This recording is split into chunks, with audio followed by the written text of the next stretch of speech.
is brought to you by Head Start Basketball. Hello, and welcome to the 73rd edition of the Coach's Corner Roundtable on the Hoopheads podcast. Each episode of the Coach's Corner Roundtable will feature our all-star lineup of guests answering a single basketball question. A new Coach's Corner Roundtable will drop around the 15th of each month. January's Roundtable question is, what is an unconventional tactic, process, or strategy you've used that more coaches should be willing to try? Our coaching lineup this month includes Jerry Buckley from Bishop Kenny High School, Erik Buehler from Arapahoe High School, Hannah Dewater from Union Mine High School, Stephen Halstead from Grace College, Dave Hixon from Amherst College, Tim Jackson, author of Understanding College Athletics Through the Eyes of College Athletes, Bob Krizancic from Menor High School, Del Leonard from Mountain Home High School, Dan Miller from San Marcos High School, Katie Pate from George Mason University, Nate Sanderson from Mount Vernon High School, Don Showalter from USA Basketball, and Joe's Decision from Unleash Potential. Please enjoy this roundtable episode of the Hoopheads podcast, and once you're finished listening, please give the show a 5-star rating and review after you subscribe on your favorite podcast app. Be sure to follow us on Twitter and Instagram at HoopheadsPod for the latest updates on episodes, guests, and events from the Hoopheads Pod. Hey, Hoopheads, find the shooting machine that meets your team's exact training needs this New Year's with Dr. Dish Basketball's 2025 Super Sale. Shop now until January 31st to unlock their biggest offer ever. Buy one Dr. Dish, get one free. Learn more at drdishbasketball.com and follow their incredible content at Dr. Dish B-Ball on Twitter, Instagram, Facebook, and YouTube. Mention the Hoopheads podcast and save an extra $300 on the Dr. Dish Rebel, All-Star, and CT models. Those are some great deals, Hoopheads. Get your Dr. Dish shooting machine today. Hi, this is Ryan Mee, head men's basketball coach at Vassar College, and you're listening to the Hoopheads podcast. Prepare like the pros with the all-new Fast Draw and Fast Scout.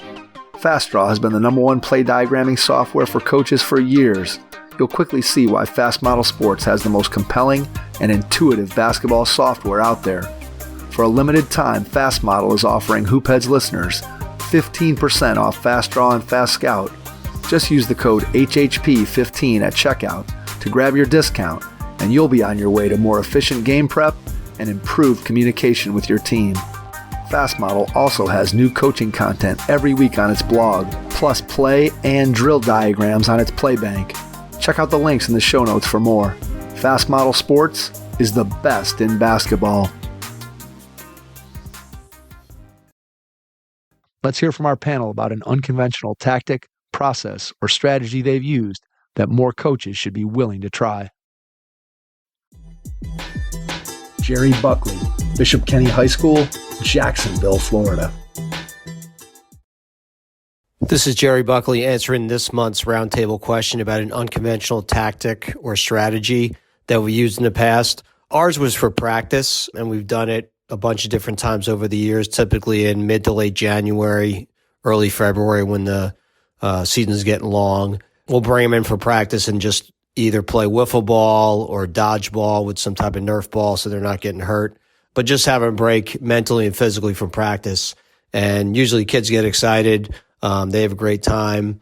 And like I said, it's a nice break from the regular stretch of practice and kind of refreshes them. So always good surprise that the kids are, surprised when it happens. And I think it gives them a great little break during the season. Hope everybody's doing well.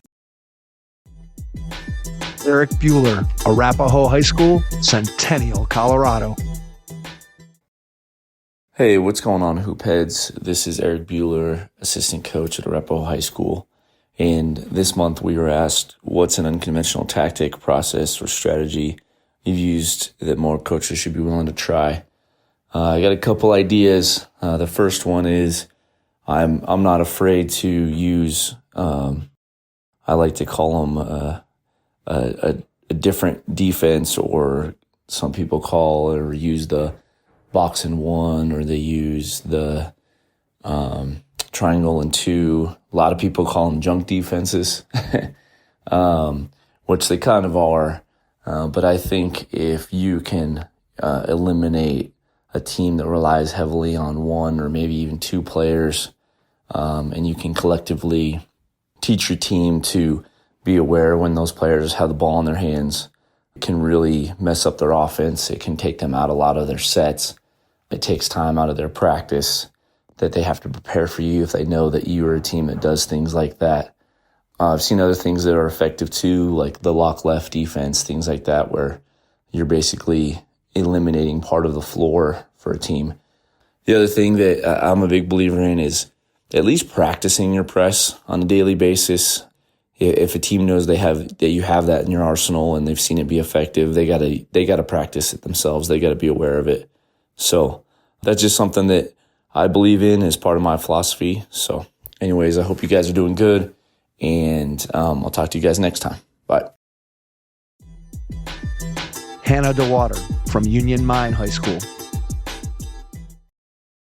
This is Hannah Dewater from Union Mine High School, and one unconventional process I've used is having a 100% player-led practice where I give them some parameters of the practice has to include these components of the game, whether it's rebounding, defensive footwork, something like that.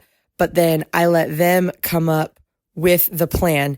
And it's very interesting because it gives me insight on what they think they need to most work on. And it usually ends up being a very competitive practice because they have ownership of, we as a group decided that these are the things that we need to work on.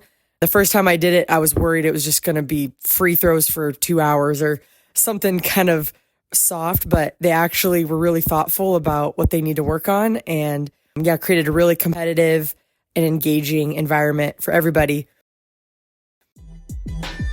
Stephen Halstead from Grace College. Hey, Mike, this is Stephen Halstead from Grace College. Checking in for the Hoop Heads Roundtable number 73. And the question this month was, what is an unconventional tactic, process, or strategy that you've used that more coaches should be willing to try? And one thing that we've done at Grace, and this has been going on since I was a player and Coach Kessler was a coach here, is at the end of practice, he will just call someone to the middle. So you just call one of the members of the team. It can be a player. It can be a manager. You guys call them to the middle of the circle at the end of practice when you guys are just kind of reviewing the day, and just leave it a little open-ended. But we kind of start by just saying, what do you guys appreciate about this player or this manager? And some of the guys' responses are going to be pretty funny. They're going to be pretty goofy with what they're going to say about them. But also some are going to be able to point out a lot of good things about them, whether it's their work ethic or whether it's things that they've been dealing with on and off the court and things like that. And I think it's a good way to just uplift that player. Maybe they've been going through a slump a little bit, and just to be able to get that encouragement from their teammates, their coaches, is always good for us. So that's one thing that we do to just try to keep the mood light. Probably once a week, maybe something like that. Get guys to the middle where we're encouraging them, saying what we appreciate about them, what they do really well, and what values they bring to our team. Dave Hixon, Basketball Hall of Famer from Amherst College. Hey, Hoopheads. Dave Hixon here. Unconventional strategy process like that. So water over the dam, but in 1994, we played a team that just ran motion beautifully and brought three guys together, and nobody could cover it. And we started switching. And back then, of course, Bobby Knight said if you switched, you were weak. You weren't tough. And we started to switch. By the end of the year, we were switching 2, 3, 4, sometimes 5. And it's water over the dam now. But back then, nobody was switching. And people looked at me like, what are you doing? That's soft. That's not tough. Anyway, that's one. 2, we do this little thing at the beginning of the year where I have the players rank each other, and that includes themselves. They don't really like it, and that's okay because they grow into it. But and what you create is you create pluses and minuses. A kid might rank himself 11th, and the team might rank him 7th, and that's a positive disconnect of 4. And we talk about that, maybe confidence or whatever it might be. There goes the other way too, where a kid might rank himself 5th, and the team ranks him 13th. Now you know you get an issue. And you have to address that. But it really does nip things in the bud. It allows for great conversation. We throw a couple cool questions in at the end as well that we can talk about. The last thing, which is a funny thing, we're going to play this team, and it was an NCAA game, and we hadn't played a team like that. They had two guards that were just too quick for us to cover, and I'm, wringing my hands whether I should put in a zone, and I didn't like zones. And so we were walking out of our gym to go watch some film, and we have a door that's 10 feet wide, 9 feet wide, something like that, double door. And I got to it, and I looked at it, and all of a sudden it hit me. So I turned around, and my team was following me. I said, "Hey, guys, line up here." I said, "Look at it." And I stood in the middle of the door facing them, and I stood right in the middle with my hands at my sides. I said, "Can you go by me left? Can you go by me right?" And they said, "Yeah, coach, plenty of room." Put my hands out, extended my arms out to the side like you should defensively. And I said, "Can you go by me now?" And they all looked at it and said, "No, can't go by left or right." I said, "That's right. So when we play these guys, I want you to put your arms out, and they're going to look, and they're not going to see the seams that they usually see." And so sure enough, we played the game. And because of that sort of vision, walking through that door and that example to those kids, guys played with their arms out. And we negated them driving, which boggled my mind, but it worked. And so anyway, three things there. One in the very far past, everybody switches now. The other one is really a cool thing to do with your program. And the third one is just, if you see something, I don't think anything's too crazy to try and to mention. So that's what I got. Hope everything's well. Hope you keep on winning. Bye. Tim Jackson, author of Understanding College Athletics Through the Eyes of College Athletes.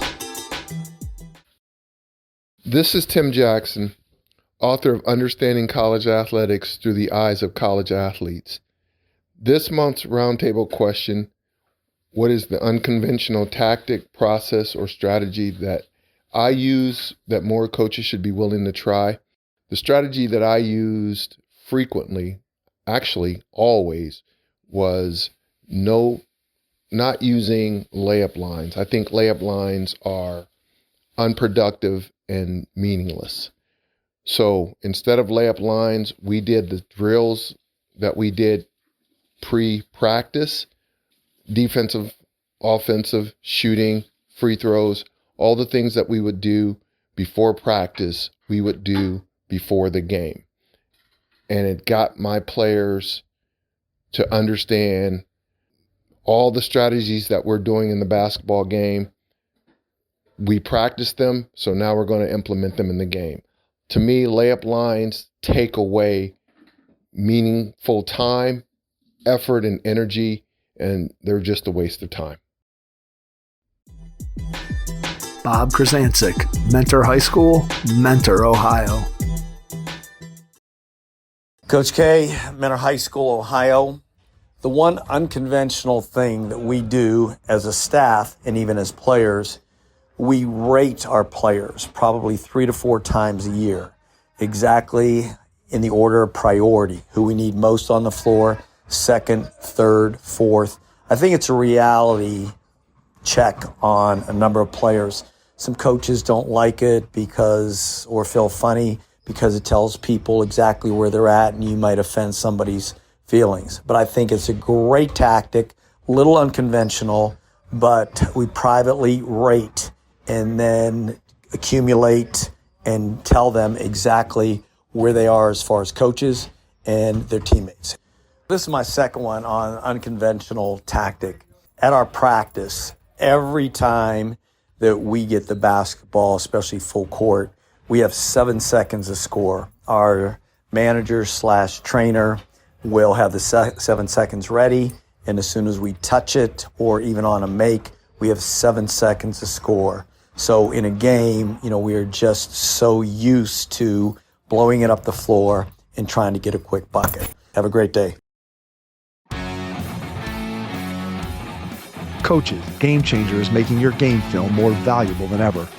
New this season to Game Changer, Film Room allows team staff to analyze full game videos, add comments to specific moments, and quickly share feedback with other coaches, team members, or families. The #1 youth sports app automatically skips downtime in the game film, condensing event video into active play so you can focus on the moments that matter. The best part? It's completely free for coaches. Download Game Changer now on iOS or Android and take your coaching to the next level with Film Room on Game Changer. Game Changer. Stream, score, connect.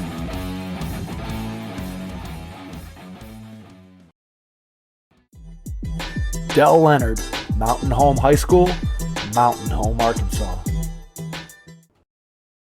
Del Leonard, Mountain Home, Arkansas. This month's roundtable question: what is an unconventional tactic, process, or strategy you've used that more coaches should be willing to try? Well, maybe there's been a lot of coaches that have done this. It's something that we really got outside the box on, and I think it's probably been used a lot more since. But we were playing a team at one point that had about 7 girls going to play at the next level, and they could all shoot the lights out of the three-point shot. And they were basically 5 out, dribble drive.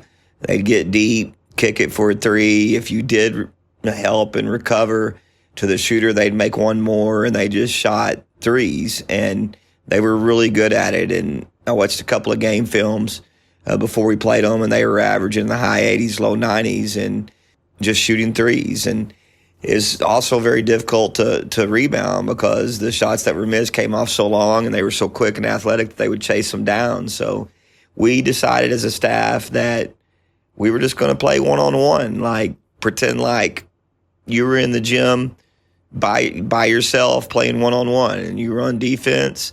And when your man drove to the rim, you were just going to chest up, throw your hands straight up in the air, do the best you could to vertically challenge the shot.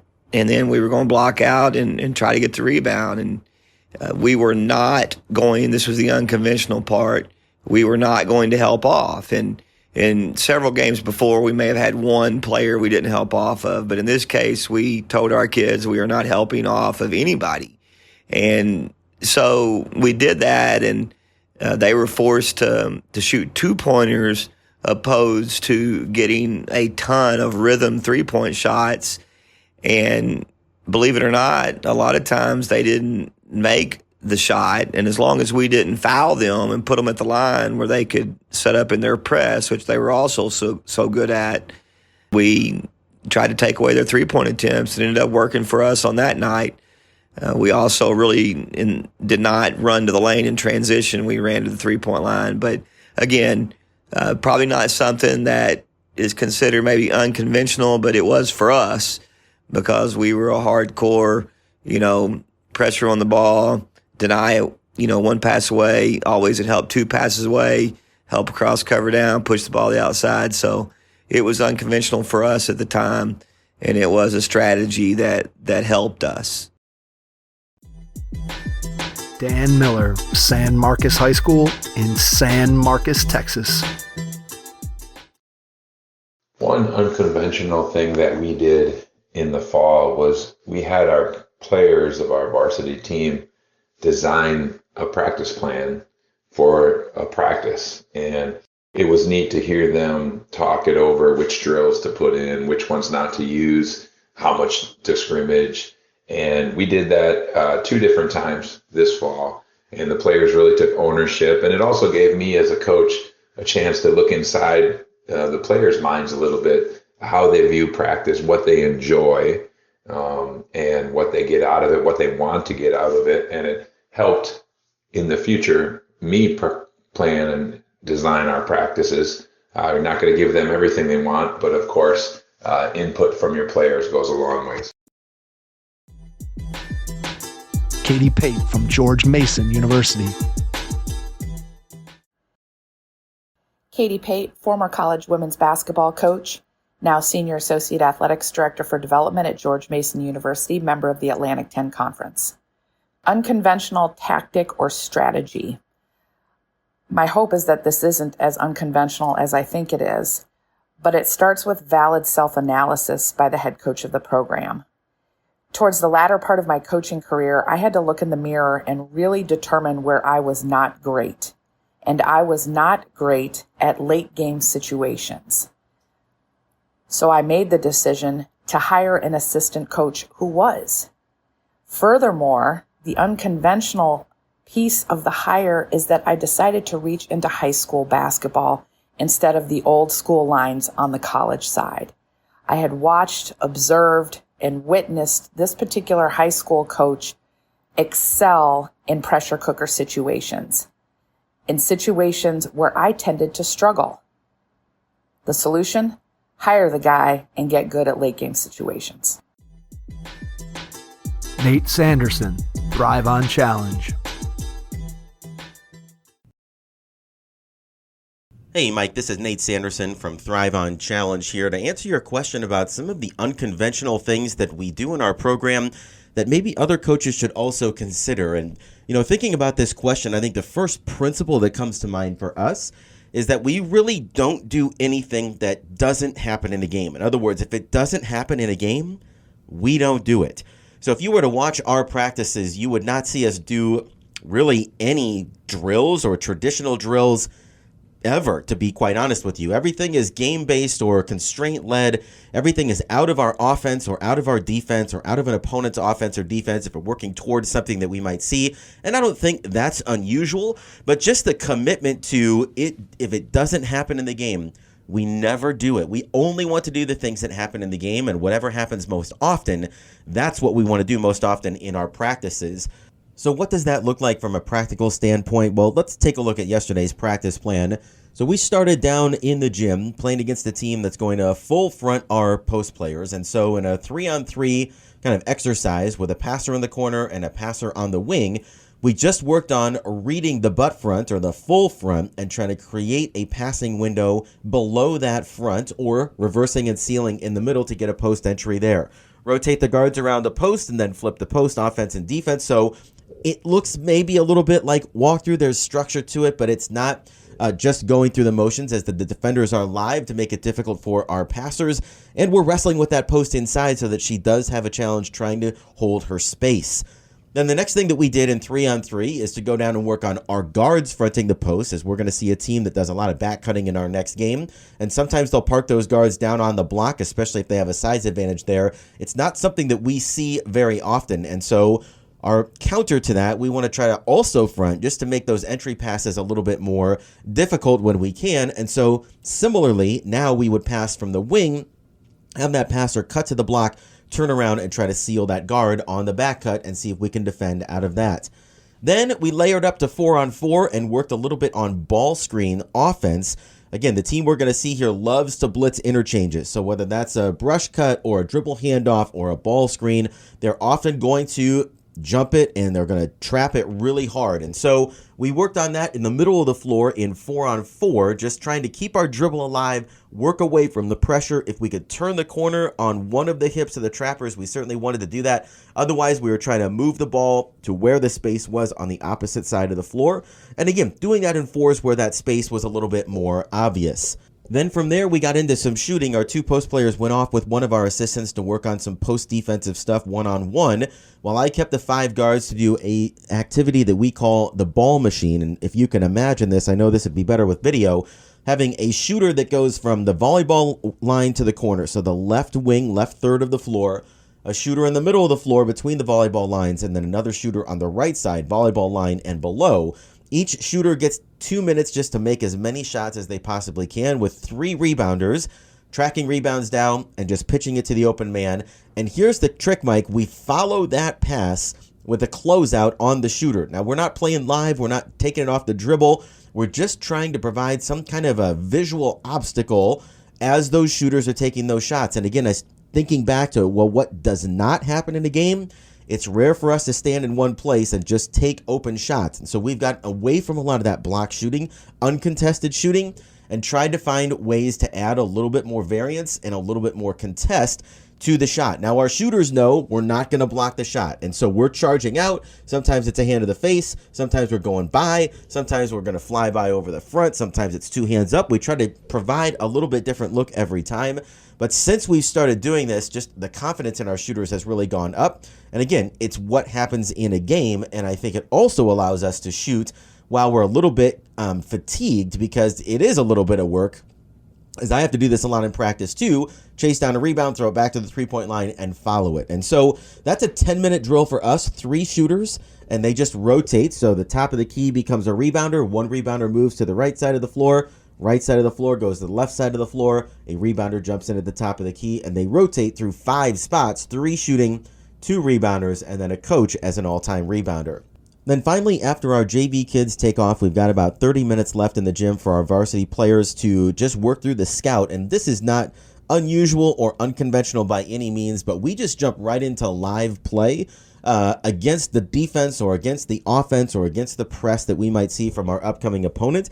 And then we try to work backwards from there. So it does take a minute for our coaches to kind of get the scout team organized and get them comfortable with what we're about to do. But we really don't walk through how to defend things. We just jump into it and then work backwards when we see mistakes or need to make adjustments from there.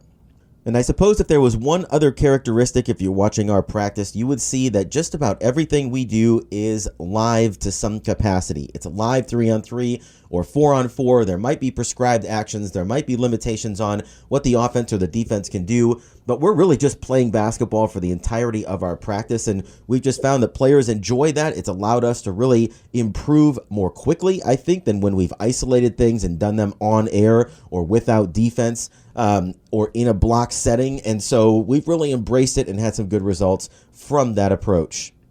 Finally, Mike, I want to just mention maybe 1 or 2 other things here in terms of culture. Another thing that we do that might be a little bit unconventional is we really rely on our captain's council a lot. And I often say there's not a single decision that I make that doesn't get vetted through the captain's council before it gets implemented. Now, it doesn't mean that the captains are always coming up with new ideas or adjustments to a rotation or coming up with a new offense or defense. But typically, as the coaches have brainstormed, throughout the week or throughout the season, if we think a change needs to be made or something needs to be added or an adjustment needs to be made, I'm always going to make a presentation to the captains first and get their input and perspective before we implement that with our team. And number one, that definitely makes me a better coach because it gives me a player perspective. Oftentimes, I don't know what it's like, when things change as a player. I don't know what it's like to be coached by me. I don't know what's being said in the locker room or on the bus like the players do. And so if there's a perspective there that can benefit me and help us to make better decisions, I am definitely open to their reflections, their perceptions, and even their suggestions. The other thing we found, Mike, is that after we started doing that, when we implement those decisions, our captains are able to carry the water in the locker room. In other words, let's say over break, we decide to have 2 hard practices in a row. This would be a little bit unusual for us. And so rather than just make that announcement, hey, we're going to have a couple hard practices Monday and Tuesday, then you'll have Wednesday off, et cetera, where there might be a little bickering or there might be a little complaining and somebody might go to a captain in the locker room and say, why are we doing this? Why is coach making us run 2 days in a row? And if they haven't been part of the conversation, sometimes it's hard for those captains to really give a good answer. However, if we vet that decision through them first and they understand the rationale and the reasoning behind it, and they've had a chance to offer some perspective or to give me maybe another idea, even if we don't go with it, now when somebody says, why are we doing 2 days of hard days in a row? The captains might say, well, here's how the schedule lays out. We were off for 4 days. We're going to be off the day after. So coach wants us to really stay in game shape the best that we can. And he thinks the best way to do that is to go back-to-back days rather than go heavy day, light day, day off.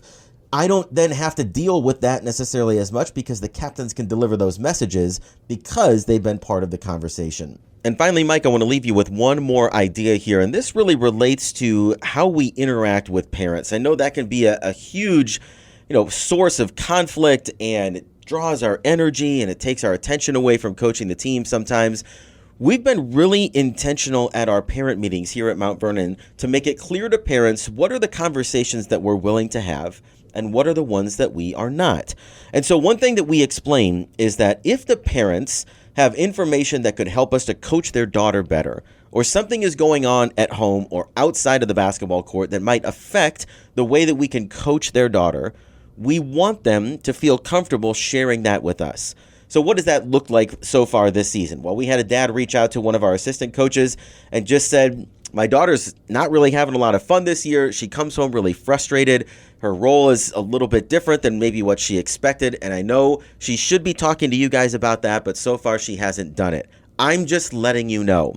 So dad wasn't necessarily trying to grind an axe. He wasn't demanding a meeting. He wasn't calling the AD. He was just letting us know that there was something going on that we don't see in practice. And that gave us an opportunity to follow up with that player and really be able to surface some of those frustrations so that we could help support her as she tries to work through them.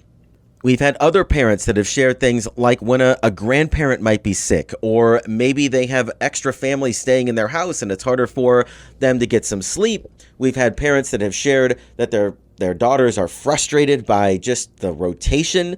Again, not a complaint about playing time, not asking for a meeting about playing time, just letting us know that the player really doesn't understand their role, and maybe could we follow up with them? And we have done that on multiple occasions this season, and we would not have known to do that if it wasn't for the parents sharing some of that with us. Now, again, the players don't know that we're getting insight from the parents. When we have those meetings, we're asking a lot of innocuous questions, but it gives us a direction and an ability to try to surface some of those things. So again, we can bring them out, we can talk about them, and we can try to support those players and help them find a way forward.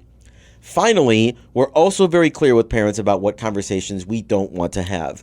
And that really includes anything related to basketball. And what we tell them is that we've got 5 coaches on our staff this year. Combined, we have almost 100 years of experience. I've coached in almost 500 games in my 23 years here. Like, we have a little bit of an idea what's going on. When we make decisions, we're just guessing. We're trying to make the most educated guesses that we can. But we really don't need a parent's scouting report from when they coached their daughter in 5th grade. We really don't need the 7th grade press break that was really good for their team when they were in middle school.